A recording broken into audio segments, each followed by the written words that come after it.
Assalamualaikum warahmatullahi wabarakatuh. Selamat pagi anak-anak.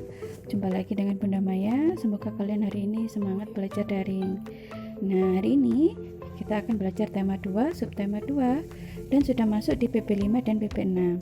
Jangan lupa sebelum berdoa kalian berdoa dulu dan jangan lupa untuk melaksanakan sholat wajib.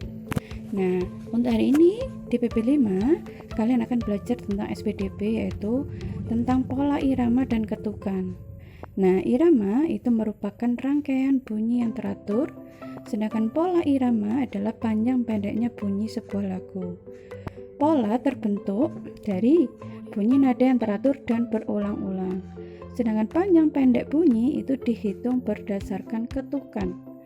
Nah, pola irama dalam lagu umumnya terdiri dari 3 pola irama, yaitu 4/4, 3/4, dan 6/8. Yang pertama, contohnya ya, birama 2 memiliki 2 atau 2/4 hitungan. Contohnya itu ada not angka 3, 5, dan 3, 2. 3 yaitu nadanya bagaimana? Mi.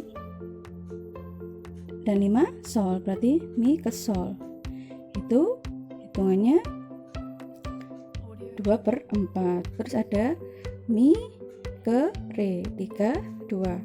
Terus yang kedua, birama 3 memiliki 3/4 hitungan. Contohnya itu ada not angka 177 dan 176. Do, dan do tinggi, 1 ke 7, dan 7-nya juga do tinggi. Nah,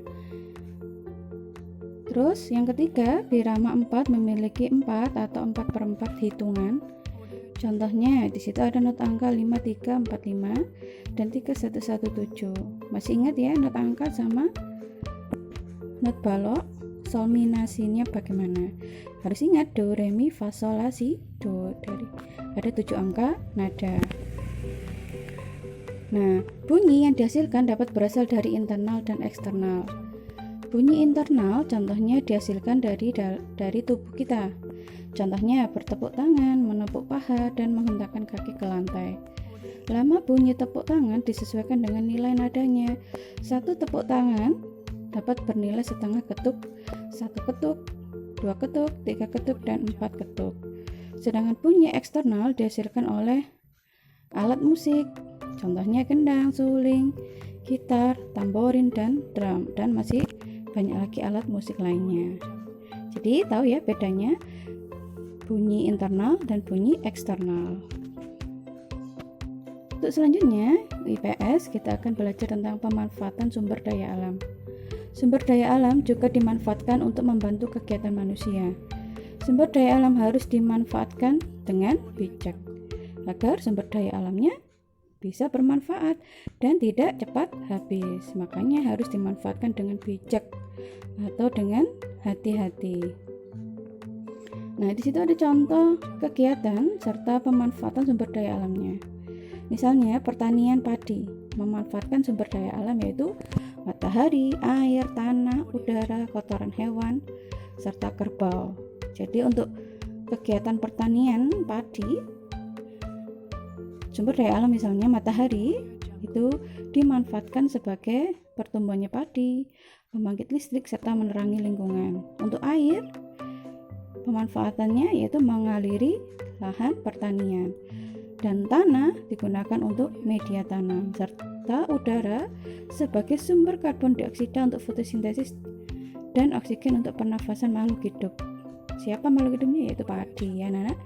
Dan kotoran hewan digunakan untuk pupuk tanaman, serta kerbau digunakan sebagai sumber tenaga bagi para petani dan bahan makanan. Terus kegiatan yang kedua yaitu pembuatan ikan asin. Memanfaatkan sumber daya alam kayu. Pemanfaatnya untuk apa kayu? Sebagai bahan pembuatan anyaman dengan pengeringan ikan.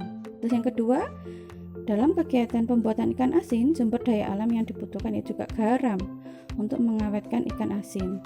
Dan sumber daya alam yang ketiga adalah panas matahari yang digunakan untuk mengeringkan ikan asin. Jadi gini ya, pembuatan ikan asin membutuhkan 3 sumber daya alam, yaitu kayu, garam, panas matahari.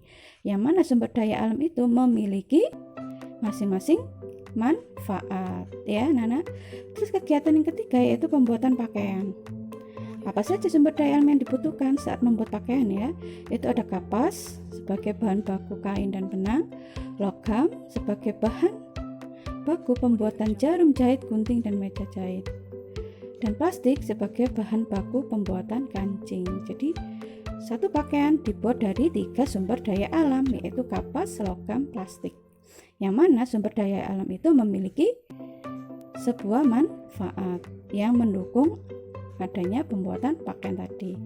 Terus kegiatan yang keempat ada transportasi, yaitu menggunakan sumber daya alam logam dan minyak bumi. Kalau logam pada kegiatan transportasi yaitu sebagai bahan pembuatan alat transportasi.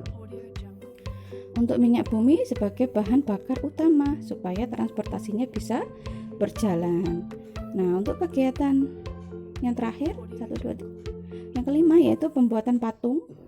Patung sumber daya alamnya yang dibutuhkan yaitu tanah, kayu, atau batu,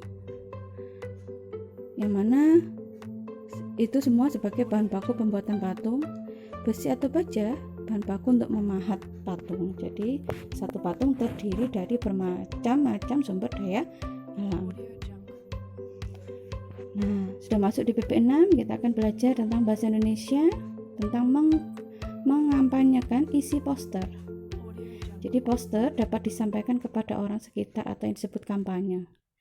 Cara menyampaikan isi poster atau cara mengampanyekan isi poster, yang pertama, pahamilah isi poster dengan baik. Jadi kamu harus memahami apa isi poster itu. Yang kedua, bicarakan isi poster dengan jelas dan efektif. Kemudian sampaikan dengan bahasa yang baik, santun, serta tidak terlalu cepat supaya orang-orang dapat memahami isi poster tersebut. Nah, untuk selanjutnya PPKN kita akan belajar tentang kerjasama dalam pelaksanaan hak dan kewajiban, yang mana setiap manusia memiliki hak dan kewajiban terhadap penggunaan sumber energi. Haknya dalam kerjasama yaitu menggunakan, contohnya ya ini anak-anak, contohnya menggunakan sumber energi sesuai kebutuhan. Kewajibannya yaitu menghemat energi supaya tidak cepat habis. Nah, untuk tugas di PB5 dan PB6, yang pertama kalian menyanyi lagu Desaku yang Kucinta yang ada di pulpena. Nanti Bunda akan memberikan contohnya bagaimana polanya ya anak-anak. Terus yang kedua, mengerjakan Ayo Berlatih halaman 114 di buku paket pulpena dan setor foto tugas. Jadi langsung dikerjakan di buku paket dan menyalin jawaban dan memahami. Jadi kalian menyalin sambil memahami. Ayo Berlatih halaman 116 di buku tulis tema 2 dengan rapi. Yang ada di bawah itu kalian salin dan kalian pahami. Jadi sekian penjelasan dari Bunda Maya untuk PP5 dan PP6. Semoga kalian memahami. Jika Bunda ada kurangnya, Bunda minta maaf. Sekian dari Bunda. Wassalamualaikum warahmatullahi wabarakatuh.